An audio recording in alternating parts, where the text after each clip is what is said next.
Hey there, welcome back to SAP with Veena. So in this video, we are going to understand the route determination process. So whenever a sale order is being created, the route is actually determined by the system in an automatic sense based on the configurations that are done. I am on SAP SPRO, click on SAP reference IMG. So here we go into sales and distribution, basic functions, routes. So here we define the routes. So the first step would be to define the mode of transport. Now, mode of transport is telling you the type of transportation that will be used for transporting the material, for example, like road or by rail, by sea, all that. So you can click on execute. If you wish to configure a new one, either you can go into new entries, specify your shipping type and the description, or you can as well select the one which is already existing and you can copy this as well. So since already most of the mode of transport is already available, I'm not going to create this all again. And you can go into shipping types configuration once the mode of transport has been done. Now, shipping types are the actual vehicles that will be used for transportation of the material. And they may be like if it is like you're sending it by postal service, it can be configured as mail, and by train, it can be configured as rail. So that way, you're going to define the shipping types. So here as well, you can go into new entries and you will specify the shipping type, what you want to configure, the description. Here, this I've already configured as rail, and mode of transport I picked was what was already there as rail, and the shipping transportation group 0003, which pertains to rail as well. So this is how you're going to put in the relevant data for configuration of the shipping types. So once this is done, you will define the transportation connection points. Now a connection point can be either a airport connection point or a railway station or a border crossing, all that. So that needs to be configured over here. So you're going to define transportation connection points, and this I've already configured.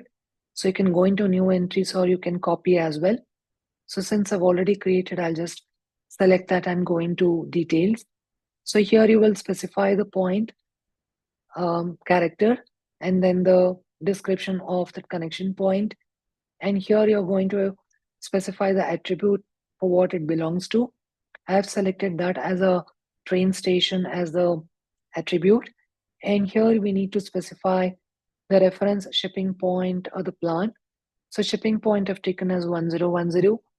And here in the rail data, I've just taken it as express station. So this is where you're going to um, specify do the configuration on the connection points. So once that's done, you will go to define routes and stages. So here, this is where you're going to define the route, like wherein you're going to specify the shipping types, the preliminary leg, the transit duration, calendar, distance, all that. For example, if I select this, which is already done, if you want to create, you can go into new entries and you will specify your own route, and you're going to specify the transit duration, travel duration, and transportation lead time. This is in hours. So all of these details you're going to specify. And transportation connection point, anyway, we've already established in the previous step. So after this is done, I'm just going back. So here you're going to maintain stages for all routes. But here this would be useful when you have um, multiple routes that are to be maintained. So only then you're going to configure this. Otherwise, it's not required. So it says like multiple maintenance of attributes for route stages. So these are all the configurations that are pertaining to um, the routes. Now, once this is done, you're going to configure the route determination. So here you need to maintain the transportation zone. So here in this activity, we define transportation zones according to the country and depending on the company needs. So the transportation zone would represent delivery recipient like ship to party or um, the delivery shipper. So those regions are what we're going to define in the transportation zone. So here you can see that you will specify for the particular country and the transportation zone and what is the description for that. So if I want, I can copy this for a particular country. Suppose here Barbados, if I'm going to pick. So I need to specify for the country, the region, and the transportation zone. And you're going to save this. This is how you will be configuring the transportation zone. And then once this is done, you need to maintain the country and transportation zone for the shipping point. So here you can see that suppose if my shipping point is 1010, I need to specify the country, whatever country, and the zone what you have already configured. So these things you're going to establish a connection between the shipping point, the country, region, and the zone. So this is where you're going to do that. Now, once this country and the transportation zone for the shipping point has been established, now you have the transportation groups. And if you need to recall, transportation groups, we are going to assign it in the material master. So this we need to maintain. So already we have like on pallets, parcel, container, all that. So if you wish to maintain the transportation group, you can. So which actually specifies grouping of materials which will be using the same transportation requirement. So you can do that over here. And this same transportation group is what you're going to assign it in your material master. If you have a look at this,